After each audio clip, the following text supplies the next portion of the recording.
Halo Bes, apa kabar? Semoga segala lelah aktivitas hari ini menjadi berkah.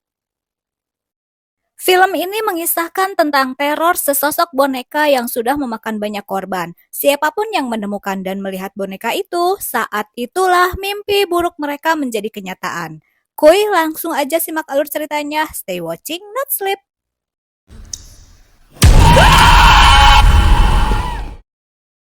Di awal kisah, kita diperlihatkan dengan seorang wanita yang ceritanya setelah menemukan sebuah boneka misterius, ia sering mendapatkan teror dan dihantui sosok wanita bergaun pengantin, yang pada akhirnya wanita itu pun tewas. ¡Ayuda! ¡Vamos! ¡Ayuda! ¡Joder! 4 tahun kemudian, di dalam sebuah gereja sedang diselenggarakan upacara komuni dalam tradisi gereja Katolik. Terlihat di sana seorang gadis bernama Sarah beserta sang adik yang ikut dalam acara tersebut.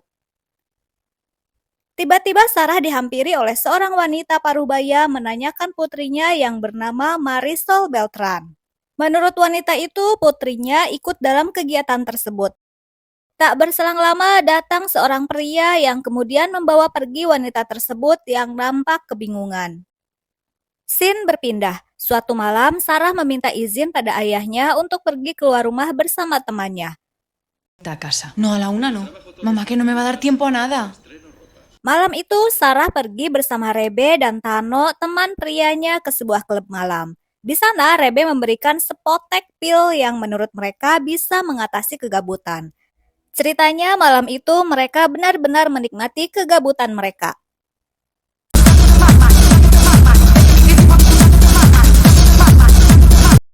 Selesai acara, Tano meninggalkan Sarah dan Rebe membuat mereka bingung untuk pulang. Karena di kota mereka belum masuk jaringan ojek online, akhirnya mereka pulang berjalan kaki. Rebe yang memiliki kepribadian ekstrovert tidak tinggal diam. Ia berinisiatif menghentikan pengguna jalan untuk meminta tumpangan. Singkat waktu, mereka pun diberi tumpangan oleh 2 orang pemuda. Sivo yang sudah dalam keadaan oleng memiliki niat buruk. Saat di perjalanan, ia tiba-tiba membelokkan mobilnya masuk ke dalam hutan. Dirasa tidak beres, Rebe pun tidak tinggal diam. Mereka pun terlibat adu mulut. Tapi tiba-tiba...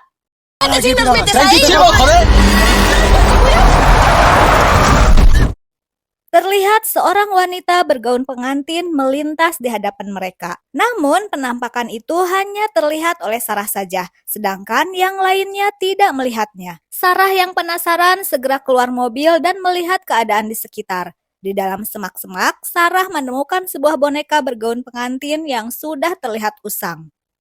Di dalam hutan, Sarah hanya memikirkan wanita itu. Ia khawatir dirinya terluka. Walaupun itu hanya dalam penglihatannya saja. Kemudian Sarah membawa pulang boneka tersebut. Di keesokan pagi selesai mandi, Sarah terkejut melihat ada luka memar di tangannya. Tía, tengo una resaca que me muero, te lo juro. ¿Te has podido dormir algo?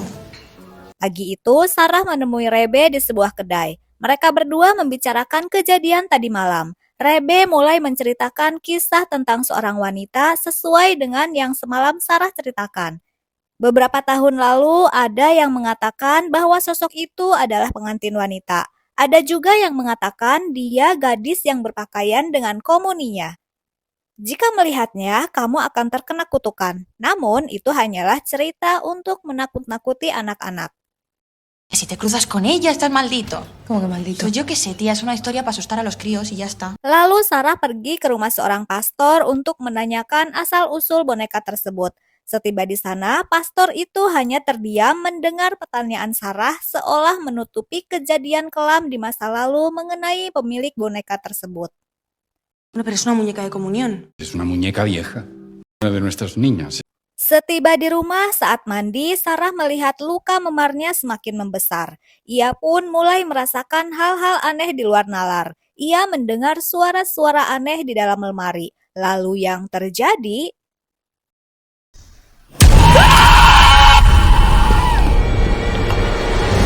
Sosok itu membawa roh Sarah masuk ke dalam sebuah sumur tua.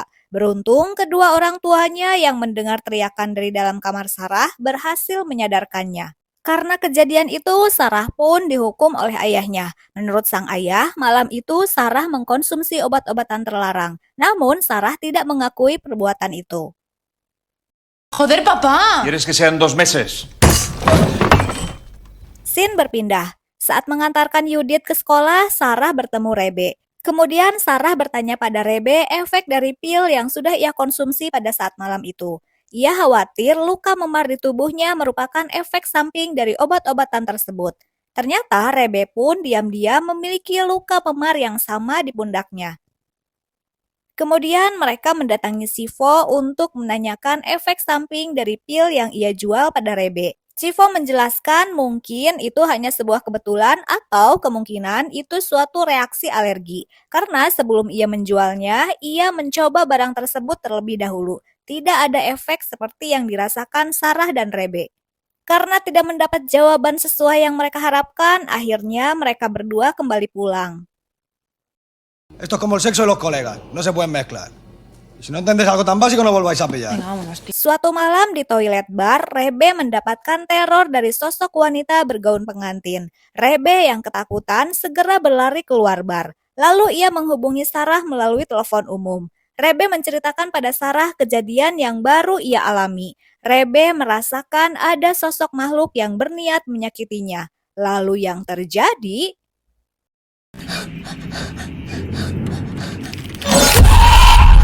Mengetahui ada yang tidak beres dengan bestinya, akhirnya Sarah pergi mencarinya. Terlihat di dalam bilik sebuah telepon umum, Rebe sudah tidak sadarkan diri. Sosok itu berusaha mengambil roh Rebe dan membawanya ke dalam sumur tua. Beruntung, Sarah datang tepat waktu. Akhirnya, Rebe pun berhasil selamat dari jeratan makhluk tersebut. Rebe membahas sosok makhluk yang diceritakan Sarah tempo hari di hutan. Ternyata makhluk itu benar-benar nyata. Rebe mulai khawatir akan keselamatannya. Di scene berbeda terlihat Sivo yang sedang berada di tempat usahanya. Ia pun tidak luput dari teror gangguan roh jahat yang mengenakan gaun pengantin.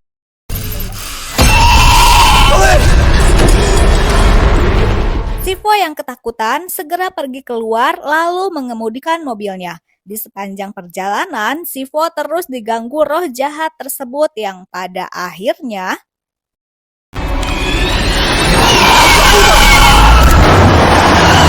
Sivo pun tewas mengenaskan setelah mobil yang dikemudikannya menabrak sebuah truk pengangkut yang terparkir di pinggir jalan. Sarah dan Rebe yang berada di lokasi menyaksikan kecelakaan tersebut segera menolongnya. Sebelum tewas, Sivo mengatakan tentang seorang gadis yang Sarah temui di dalam hutan.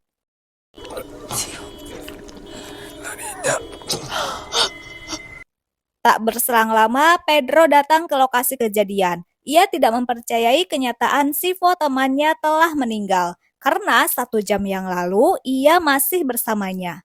¿Qué coño ha pasado si hace una puta hora estaba con él? Déjame pasar, Sara.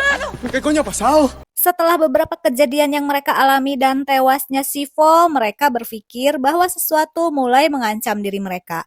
Pedro mulai menceritakan kejadian beberapa tahun lalu tentang Munoz bersaudara menemukan boneka tersebut, yang pada akhirnya mereka semua tewas. Sebelum kematiannya, mereka selalu dihantui oleh kemunculan gadis itu yang ingin mengambil roh dan menyakiti mereka. Bukan hanya itu, mereka juga memiliki tanda aneh pada tubuh mereka. Hace unos años unas niñas también se encontraron con ella. Eran 2 hermanas. Las hermanas Muñoz. Kemudian Sarah menunjukkan luka memar di tangannya.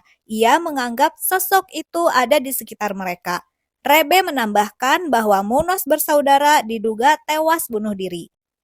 Pedro teringat dengan kejadian dulu bahwa Munoz bersaudara memiliki pacar bernama Tano yang di awal cerita telah mengantar Sarah dan Rebe pergi ke klub malam.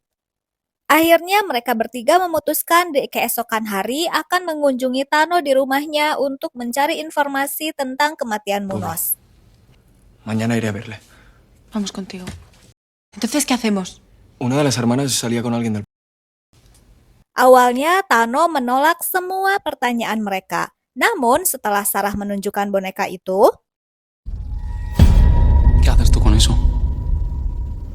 ¿Reconoces? Tano bercerita boneka itu milik Sonia kekasihnya. Sebelum kematiannya, mereka berdua menjadi gila setelah menemukan boneka tersebut. Mereka berkata gadis itu terus mengikutinya dan berusaha menyakiti mereka. Setelah kematian pacarnya, di keesokan hari disusul oleh kematian adiknya yang tewas bunuh diri. Kemudian boneka itu hilang dan tidak ada yang tahu cara menghentikannya. Menurut warga, boneka itu milik gadis yang hilang dalam upacara komuni beberapa tahun silam. Namun, Tano tidak mengetahui siapa gadis yang hilang tersebut. Tano menyuruh mereka menanyakan langsung pada Pastor Manuel, karena sang pastor mengetahui kejadian itu. Tanpa buang waktu, mereka bertiga segera menuju kediaman Pastor Manuel. Sebenarnya Sarah kecewa terhadap Pastor Manuel karena pada waktu itu saat Sarah bertanya, Pastor mengaku tidak mengetahui apa-apa mengenai boneka tersebut. Setiba di rumah sang pastor, terlihat pintu rumahnya dalam keadaan terbuka. Mereka pun memasuki rumah. Saat mereka memanggilnya, namun tidak ada jawaban dari sang pastor. Di dalam rumahnya terlihat alat pemutar film sedang dalam keadaan menyala. Pastor Manuel selalu mendokumentasikan tiap kegiatan di gereja dari tahun ke tahun. Lalu Pedro mengganti kaset rekaman itu dan ternyata terlihat seorang gadis dalam acara komuni sedang memegang boneka yang sama persis yang telah ditemukan Sarah. Dan terlihat gadis itu pun memiliki luka memar yang sama seperti mereka. Kemudian Rebe menemukan biodata anak tersebut yang bernama Marisol Beltran. Lalu yang terjadi,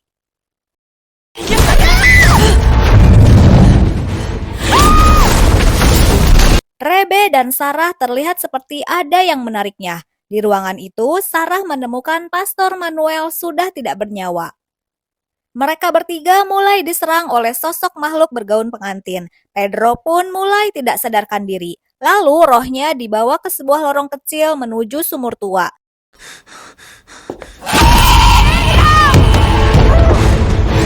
Sarah yang melihat Pedro dalam kondisi tidak sadarkan diri segera menyadarkannya. Mereka berhasil selamat dan keluar dari rumah Pastor Manuel. Sarah teringat nama gadis itu ketika kegiatan komuni Yudit adiknya di gereja.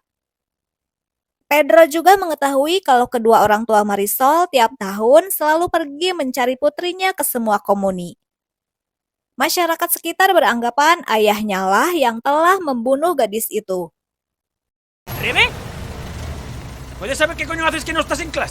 Tak berselang lama muncul ayahnya Rebe. Ia bertanya kenapa di jam sekolah berkeliaran di luar. Ayahnya menganggap Rebe mangkir dari kegiatan sekolah. Ia pun segera membawanya pulang.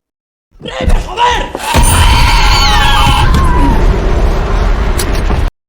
Di dalam rumah, Rebe kembali diserang oleh makhluk itu. Rohnya kembali dibawa ke dalam sumur tua. Beruntung ayahnya yang mengetahui segera menyadarkannya. Namun naas, sang ayah terluka karena terkena tusukan pisau yang dipegang oleh Rebe.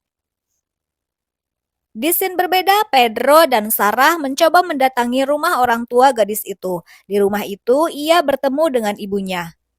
Mereka berpura-pura untuk meminjam telepon dengan alasan untuk menghubungi temannya karena mobil mereka mogok. Sarah mulai melancarkan aksinya mengorek informasi dengan menanyakan foto yang ada di dalam meja rumahnya. Si ibu menjawab kalau itu adalah putrinya yang bernama Marisol. Bukankah saat upacara komuni kita pernah bertemu? Tanya Sarah. Namun si ibu itu tidak mengakuinya. Lalu si ibu tidak sengaja melihat luka memar pada tangan Sarah. Terlintas dalam ingatannya Marisol putrinya memiliki luka memar yang sama di tubuhnya. Si ibu mulai menceritakan kalau dulu Marisol putrinya sangat menderita. Mereka mentertawakan dan membuli Marisol karena tanda memar yang hampir memenuhi seluruh tubuhnya. Orang-orang di luar sana mengatakan kalau Marisol adalah monster. Mereka menjulukinya monster dan enggan untuk menyentuh putrinya. Walaupun di luar sana orang-orang beranggapan buruk terhadap putrinya, namun si ibu sangat bersyukur memilikinya. Apakah benar rumor yang beredar tentang kematian Marisol karena dibunuh sang ayah? Tanya Sarah. Si ibu itu kembali menjelaskan kalau semua ucapan orang-orang di luar sana tidaklah benar. Suaminya sangat mencintai putrinya. Tidak ada alasan untuk melakukan seperti yang orang-orang bicarakan. Si ibu meyakini bahwa putrinya telah diambil oleh seseorang. Putrinya hilang saat sedang bermain boneka tak jauh dari gereja dekat reruntuhan bangunan tua. Pedro yang ketakutan melihat ayah si gadis segera mengajak Sarah pergi dari rumahnya. Dejamos de vigilarla un momento, es que solo fue un momento, ya no la... Joder. Ella estaba jugando con su muñeca en la plaza. Di scene lain malam itu, Rebe terlihat panik. Dengan tangan berlumur darah, ia mengungkapkan bahwa dirinya sudah tidak tahan dengan sosok itu yang terus-menerus meneror dirinya. Tadi sosok itu kembali menyerang dirinya. Bahkan, ia tidak sengaja telah membuat ayahnya tewas karena luka tusukan. Sarah yang mendengarkan ceritanya berusaha menenangkan bestinya itu. Ini semua akan segera berakhir. Karena Sarah dan Pedro telah mendapat petunjuk di mana gadis itu terakhir kali berada. Es que no puedo soportarlo, tía, te juro que no puedo volver a verla, es que no puedo. Rebe, Malam itu mereka yang tidak ingin menyia-nyiakan waktu pergi menuju reruntuhan bangunan. Setiba di sana, Sarah mendengar suara-suara yang mengganggu pikirannya. Dalam reruntuhan bangunan tua itu, mereka menemukan sebuah pintu menuju lorong bawah tanah. Melihat kondisi dalam lorong tersebut, Rebe mulai mengingat jika sosok itu pernah membawanya dalam lorong tersebut. Kemudian senter penerangan yang mereka bawa terlihat rebray. Lalu tiba-tiba